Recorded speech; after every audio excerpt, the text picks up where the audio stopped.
नमस्कार, इस खास बुलेटिन में आपका स्वागत है। मैं हूं रुचि शर्मा।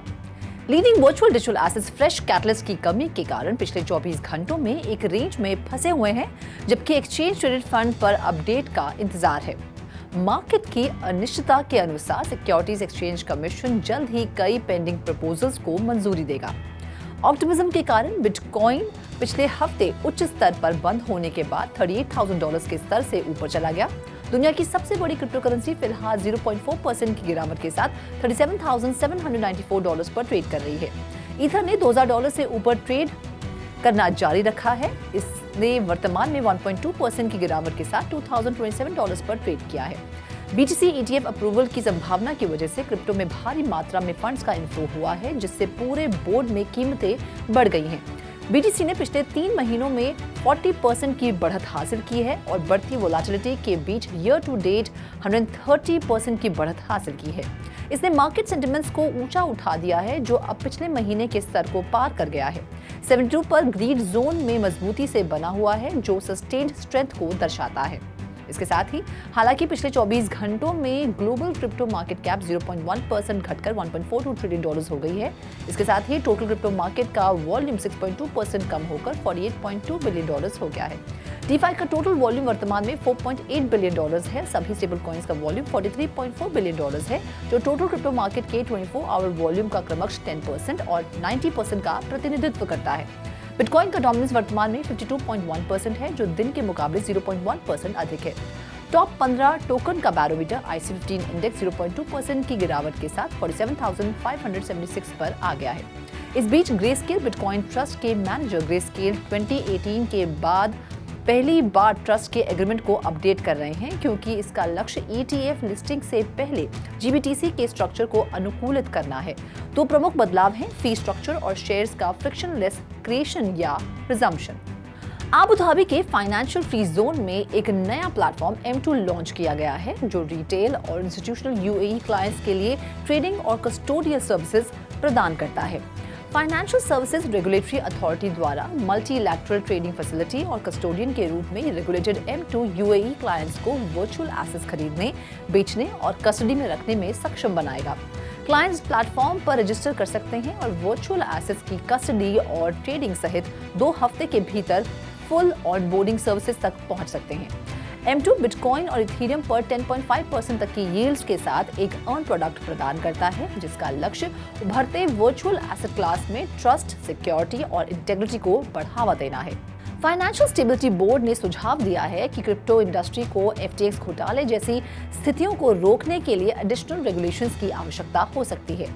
FSB का तर्क है कि FTX के कोलैप्स ने multi function crypto asset intermediaries में खामियों को उजागर किया, जो ट्रेडिंग और संबंधित एक्टिविटीज को जोड़ते हैं। इफेक्टिव कंट्रोल्स और ट्रांसपेरेंसी की कमी इन कमजोरियों को और बढ़ा देती है। FSB का सुझाव है कि रेगुलेटर्स ये आकलन करें कि क्या FSB और international organisation of securities commission की सिफारिशें ब्रॉडर फाइनेंशियल लैंडस्केप में क्रिप्टो संबंधित जोखिमों को बढ़ने से रोकेंगी। क्रिप्टो एक्सचेंज कॉइनबेस को कमोडिटी फ्यूचर्स ट्रेडिंग कमीशन से यूजर अकाउंट इंफॉर्मेशन और ट्रांजैक्शन हिस्ट्री की मांग करते हुए एक सबीना प्राप्त हुआ है। इससे स्पेकुलेशन तेज हो गई है कि CFTC उन कॉइनबेस यूजर्स को लक्षित कर रहा है जिन्होंने बायबिट के साथ बातचीत की है, जो दुबई स्थित एक्सचेंज के खिलाफ कानूनी कार्रवाई का सुझाव दे रहा है। हालांकि कॉइनबेस CFTC सबीना का प्रतिकार करने का निर्णय ले सकता है और यूजर इंफॉर्मेशन नहीं सौंपी जाएगी। 2018 में चाइनीज एंटरप्रेन्योर बेंजाओ द्वारा स्थापित बायबिट ने मई में mandatory know your customer check पेश किया। सिल्वरगेट बैंक के कोलैप्स के बाद बायबिट ने US डॉलर ट्रांसफर रोक दिया और UK और जापान में रेगुलेटरी स्क्रूटनी का सामना करना पड़ा। बायबिट के साथ ट्रांजैक्शन हिस्ट्री साझा करने वाले कॉइनबेस यूजर्स के खिलाफ CFTC सबीना की खबर से पता चलता है कि बायबिट की नियामक समस्या अमेरिका में जारी रहेगी। ट्रांजैक्ट एक Web3 onboarding solution company blockchain game alliance में शामिल हो गई है, जो गेमिंग इंडस्ट्री में ब्लॉकचेन अपनाने को बढ़ावा देने वाला ग्रुप है। कंपनी का लक्ष्य एक यूजर फ्रेंडली प्लेटफॉर्म पेश करके गेमर्स के लिए ऑनबोर्डिंग प्रोसेस को सरल बनाना है, जो स्मार्ट कॉन्ट्रैक्ट्स और पब्लिक की क्रिप्टोग्राफी जैसे Web3 गेम्स की टेक्निकलिटीज को सरल बनाता है। गेमिंग में ब्लॉकचेन टेक्नोलॉजी की सीमलेस इंटीग्रेशन को सुनिश्चित करने के लिए ये पहल महत्वपूर्ण है, क्योंकि ये यूजर्स को टेक्निकलिटी से परिचित होने की आवश्यकता के बिना गेमिंग एक्सपीरियंस का आनंद लेने में मदद करती है। साइडस हीरोज टीम द्वारा नेटिव यूटिलिटी टोकन सप्लाई के 6.8 बिलियन को बर्न करने की घोषणा के बाद मई 2022 के बाद से साइडस की कीमत अपने उच्चतम स्तर पर पहुंच गई है। इस कटौती से टोटल सप्लाई घटकर लगभग $22.6 बिलियन रह गई है, जिससे साइडस पर बाइंग प्रेशर बढ़ गया है। साइडस एक स्पेस बेस्ड गेमिंग मेटावर्स और वेब3 प्लेटफॉर्म है जो एआई टेक्नोलॉजी और ब्लॉकचेन द्वारा संचालित है।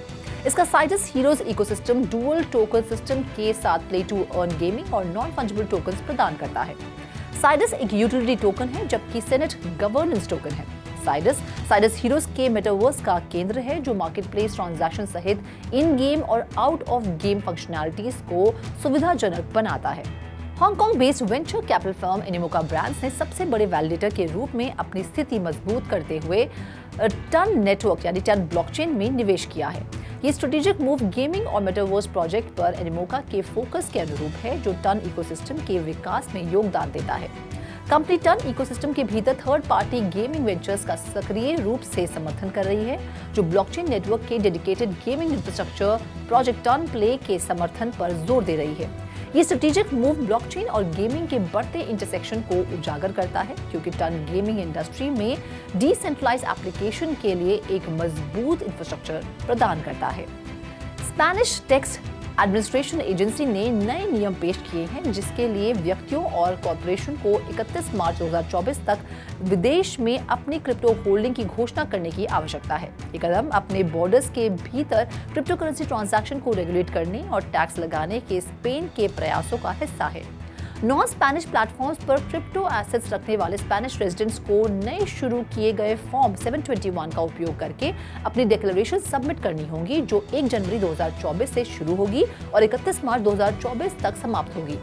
फॉरेन क्रिप्टो अकाउंट्स में स्टोर्ड फंड्स की रिपोर्ट दी जानी चाहिए। 31 दिसंबर 2023 तक 50,000 यूरो से अधिक क्रिप्टो एसेट वाली व्यक्तियों के लिए ऑब्लिगेटरी डिक्लेरेशन के लिए मिनिमम थ्रेशोल्ड 50,000 यूरोस लगभग $55,000 है। पिछले 6 महीनों में सबसे बड़ी टेथर वेल ने स्टेबल कॉइन में अपनी होल्डिंग्स 9.7% बढ़ा दी है, जिससे उनके वॉलेट में $1.67 बिलियन मूल्य जुड़ गया है। ये एक्यूमुलेशन ट्रेंड बताता है कि वे क्रिप्टो करेंसी खरीदने के लिए तैयार हैं और संभावित रूप से BTC की कीमत $40,000 से अधिक होने में मदद मिली है। अगर हिस्ट्री खुद को रिपीट करती है तो इन वेल्स की बाइंग पावर को अधिक बढ़ाया जा सकता है, जैसे कि अतीत में BTC की कीमत बढ़ने के कारण USDT होल्डिंग्स में गिरावट आई थी, जबकि वे क्रिप्टो खरीदने के लिए स्टेबल कॉइन का उपयोग कर रहे थे। अगस्त और अक्टूबर के बीच टेथर की USDT का 3.54% और सर्कल की USDC का 0.72% क्रिप्टो करेंसी एक्सचेंजेस में चला गया, जिससे मार्केट वाइड रैली हुई जो नवंबर के मध्य तक चली। एक्सचेंजेस पर बिटकॉइन का सप्लाई भी कम हो रहा है, जिससे पता चलता है कि मांग बढ़ सकती है, जबकि सप्लाई धीरे धीरे कम हो रही है। बेस इथेरियम के लिए एक लेयर 2 स्केलिंग सोल्यूशन ने अगस्त 2023 में लॉन्च होने के बाद से क्यूमुलेटिव रेवेन्यू में $10 मिलियन से अधिक जनरेट किया है। इस वृद्धि को लेयर 2 सॉल्यूशंस की बढ़ती पॉपुलैरिटी के लिए जिम्मेदार ठहराया गया है, जो यूजर एक्सपीरियंस को बढ़ाने और गैस को कम करने के लिए महत्वपूर्ण है। मैनेज पर fees Ethereum developers base layer को स्केल करने वाले सॉल्यूशंस को प्राथमिकता देते हैं और बेस अपेक्षाकृत लोअर गैस फीस से लाभ उठाते हुए हाईली स्केलेबल एनवायरनमेंट्स की तलाश करने वाले प्रोटोकॉल को जल्दी से लॉन्च करने में मदद कर सकता है। बॉल्ट बेस पर पहला मीम टोकन एसेट प्राइसेस में गिरावट से पहले डिप्लॉय किया गया था और डिप्लॉयर्स शुरुआती समर्थक थे। हालांकि आवे और फ्रेंड.टेक जैसे प्रमुख प्रोटोकॉल तब से बेस पर लॉन्च हो गए हैं। फ्रेंड.टेक ने 12.3 मिलियन से अधिक यूनिक ट्रांजैक्शन से प्रोटोकॉल फीस के रूप में $25 मिलियन से अधिक जमा किया है। डीफाई लामा का इथेरियम बेस्ड ब्रिज टोकन जारी करने में तेजी से गिरावट दर्शाता है। नवंबर के अंत में ब्रिज ने $1.32 मिलियन की एसेट लॉक कर दी है।